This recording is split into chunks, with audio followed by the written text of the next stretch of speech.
नमस्कार दोस्तों, आज की कहानी है कर्ण द्वारा कवच कुंडलों का दान। तो आइए करते हैं शुरुआत। अर्जुन और कर्ण का जब से एक दूसरे से आमना सामना हुआ था, तभी से कर्ण अर्जुन के साथ स्पर्धा रखता था और अर्जुन भी कर्ण के साथ बड़ी स्पर्धा रखते थे। पांडव सेना को, विशेषकर अर्जुन को, कर्ण की ओर से ही विरोध पाने का सबसे अधिक खतरा था।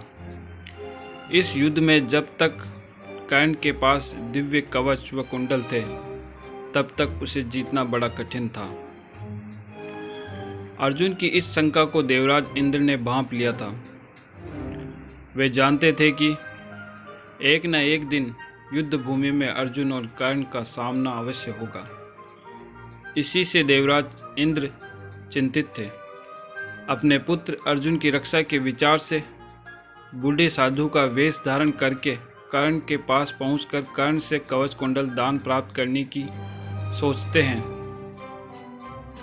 जब कर्ण दोपहर के समय जल में खड़ा हो हाथ जोड़कर सूर्य देव की स्तुति करता था, उस समय बहुत से ब्राह्मण धन के लिए उसके पास आते थे। उस अवसर पर उसके पास कोई ऐसी वस्तु नहीं थी जो ब्राह्मणों के लिए अदेय हो। इंद्र भी उसी समय ब्राह्मण बनकर वहां उपस्थित हुए और बोले, मुझे भिक्षा दो। ये सुनकर राधानंदन कर्ण ने उत्तर दिया, ब्राह्मण, आपका स्वागत है। विप्रवर, मैं आपको क्या दूं? सोने के आभूषण, गोधन, अन्नदान या वस्त्र आदि? ब्राह्मण बोले, स्वर्ण आभूषण अथवा दूसरी आनंदवर्धक वस्तुएं मैं नहीं लेना चाहता। यदि तुम देना ही चाहते हो तो ये जो तुम्हारे शरीर के साथ उत्पन्न हुए कवच और कुंडल हैं, इन्हें काटकर मुझे दे दो। यही मेरे लिए संपूर्ण लाभों में सबसे बढ़कर लाभ है।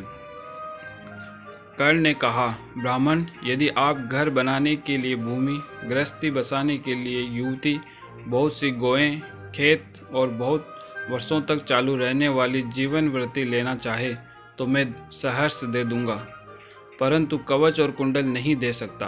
विप्रवर, कवच तो मेरे शरीर के साथ ही उत्पन्न हुआ है और दोनों कुंडल भी अमृत से प्रकट हुए हैं। इन्हीं के कारण मैं संसार में अवध्य बना हुआ हूँ, अतः मैं इन सब वस्तुओं को त्याग नहीं सकता। इन्हें न मांगिए। कर्ण ने उन्हें यथाशक्ति बहुत समझाया। कर्ण के प्रार्थना करने पर भी उन ब्राह्मण देव ने दूसरा कोई वर नहीं मांगा। इस पर कर्ण ने कहा, ब्राह्मण का स्वांग त्याग कर कृपा करके अपने असली रूप में आइए देवराज इंद्र। इंद्र बोले, कर्ण, जब मैं तुम्हारे पास आ रहा था, उसके पहले ही सूर्यदेव को ये बात मालूम हो गई थी। इसमें संदेह नहीं है कि उन्होंने ही तुमसे सारी बातें बता दी हैं। जब आपको अपने पुत्र की चिंता ब्राह्मण का स्वांग रचाने को विवश कर सकती है, तो क्या मेरे पिता अपने पुत्र को सावधान भी नहीं कर सकते? कर्ण ने कहा, हे देवराज इंद्र, ये कवच कुंडल मुझे प्राणों से भी प्रिय हैं। इसलिए नहीं है कि ये मेरे प्राणों की रक्षा करते हैं, बल्कि इसलिए है कि ये मेरे पिताश्री के दिए हुए दिव्य वरदान हैं।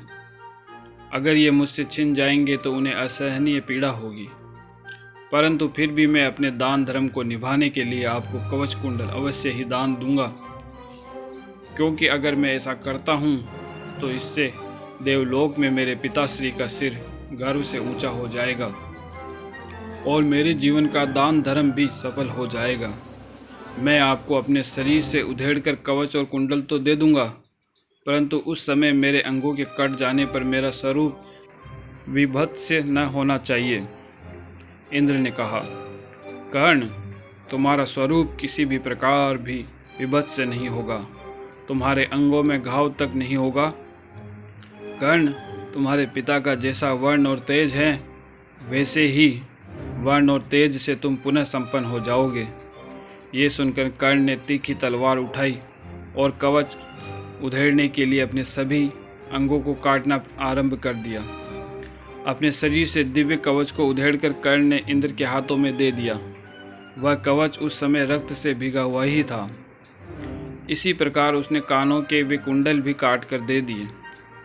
अतः इस कर्णन रूपी कर्म से उसका नाम कर्ण हुआ। हे दानवीर, तुम्हारे इस अनुपम दान ने तो देवराज इंद्र को अचंभित कर दिया है। हे अंगराज, मैं तुमसे प्रसन्न हूँ और तुम्हें कोई वरदान देना चाहता हूँ। मांगो, क्या चाहते हो? क्षमा करना देवराज, दानी यदि याचक के सामने हाथ फैलाए तो दान धर्म का अपमान होगा। मैं दान धर्म के विधान का अपमान नहीं कर सकता, कर्ण ने कहा। वाह कर्ण, वाह, तुम धन्य हो। तुमने आज दान धर्म की मर्यादा को निभाकर खुद को इतना बड़ा दानवीर साबित कर दिया है कि युगों युगों तक तुम्हें दानवीर के रूप में याद किया जाएगा। जब भी सबसे बड़े दानी की बात की जाएगी तो तुम्हारा नाम सबसे ऊपर लिया जाएगा। कर्ण, मैं तुमसे अति प्रसन्न हूँ। मैं तुम्हें एक शक्ति प्रदान करता हूँ, इसे ग्रहण करो। कर्ण, दैत्यों का संहार करते समय मेरे हाथ से छूटने पर यह अमोघ शक्ति सैकड़ों शत्रुओं को मार देती हैं और पुनः मेरे हाथ में चली आती हैं। वही शक्ति तुम्हारे हाथ में जाकर किसी एक तेजस्वी, ओजस्वी, प्रतापी तथा गर्जना करने वाले शत्रु को मार के पुनः मेरे पास वापस आ जाएगी। कर्ण बोला, देवेंद्र, मैं महासमर में अपने एक ही शत्रु को मारना चाहता हूँ जो बहुत गर्जना करने वाला और प्रतापी है तथा जिससे मुझे हमेशा भय बना रहता है। इंद्र ने कहा, कर्ण, तुम इस शक्ति से रणभूमि में गर्जना करने वाले किसी एक बलवान शत्रु को मार सकोगे, परंतु इस समय तुम जिस एक शत्रु का लक्ष्य करके यह अमोघ शक्ति मांग रहे हो वह तो उन परमात्मा द्वारा सुरक्षित है जिन्हें अचिंत्य स्वरूप नारायण कहते हैं। वे स्वयं श्री कृष्ण हैं जिनके द्वारा उस वीर की रक्षा हो रही है।